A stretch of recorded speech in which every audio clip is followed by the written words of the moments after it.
One of the most important parts of having strong inner game is learning how to be yourself. This phrase, be yourself, is very cliche, and a lot of people are just like, oh, you want to get that girl? Be yourself. But what does that actually mean? What we mean by it is not just be yourself in terms of what you are with strangers, but be yourself in terms of what you are with your close friends, with the people that you trust. Make the jokes that you want to make. Talk about the things that you want to talk about. That's what we mean by be yourself.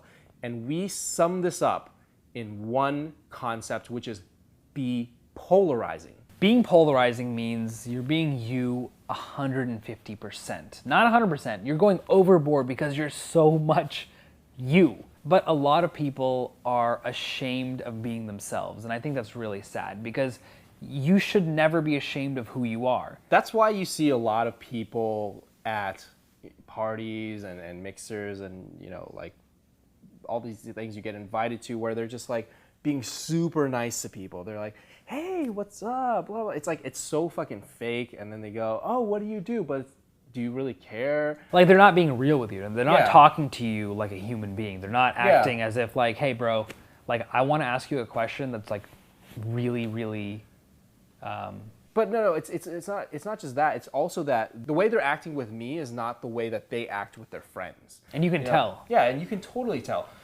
I don't really care personally because I know people are just trying to be nice and that's just how people are. But when it comes to girls, they can tell too. They're like, oh, this guy's just being superficial. This is not him. There's nothing distinct. Like, there's no personality here. He's trying to impress me. Yeah. And whenever a girl gets the sense that you're trying to impress her, it's not going to work. So, well, it is going to work, but you're going to get friend zoned. Yeah, she's going to like you, but she's not going to love you. And I don't mean love you like fall in love with you. She's not going to have that deep connection with your personality. A really great example of this is when we just went to a party and I introduced you to my friend. I don't know how you guys got to this topic, but she was asking, why do you like LA so much? Because she's from San Francisco. And you basically said something along the lines of, I really like LA because there's no winter and that's due to global warming. So in fact, not only do I like LA, I like global warming. So now she was actually like a little bit offended by this because she said she was like a go green. That's what she. Yeah. She didn't like you. Obviously, Jesse is not supportive of global warming. It's sarcasm. Obviously, like, to me, it's obvious. But some people will hear that and be like, okay, this guy's a douchebag, right? But there's also going to be that subset of people that are like, holy crap, that was a funny joke. Yeah.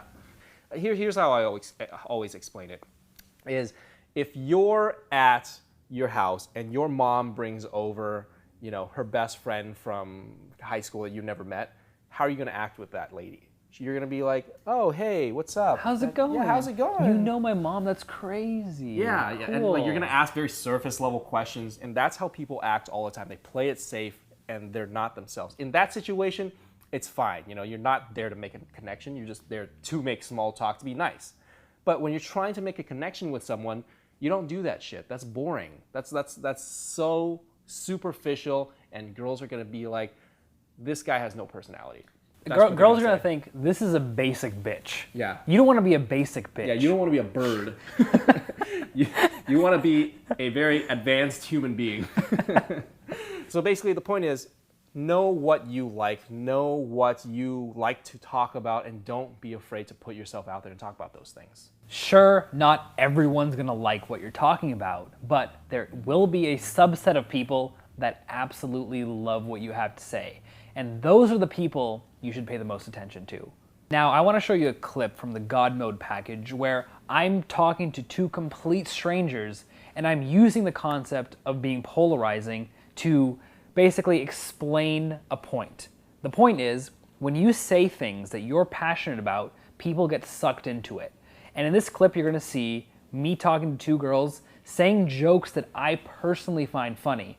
And because I find them funny, they also find them funny. Now, they're not conventional jokes. They're actually pretty offensive, I guess, hardcore jokes. I basically tell her that coffee is like diarrhea. If you said that to a girl, you might think to yourself, there's no way she'd be attracted by that. But watch and see what happens. Like downtown. I'm not sure the exact streets. But yeah, it was really good. I got diarrhea, so I thought, you know, maybe you got. Doesn't. So much TMI. TMI. Really? Okay, I'll try to tone it down a little bit. The color of my diarrhea was actually dark. Ew, I'm kidding. I'm kidding. She drinks her coffee. I was like, and this is when I walk away. Seriously, if you opened up your coffee right now, that's probably what it would look That's like. nasty. If you want like an actual. Let me tell you, my coffee is so delicious right now. Like, Now, if you watch the whole clip from the God Mode pack, you'll see exactly how I got to the point of being polarizing and getting her phone number and then eventually going on a date with her. But my point is, you need to suck girls into your reality. And the way you do that is by being polarizing. Talk about the things you want to talk about. Say the jokes that you find funny. Don't say things that appeal to everyone. Say things to get the people who will connect with you to connect with you.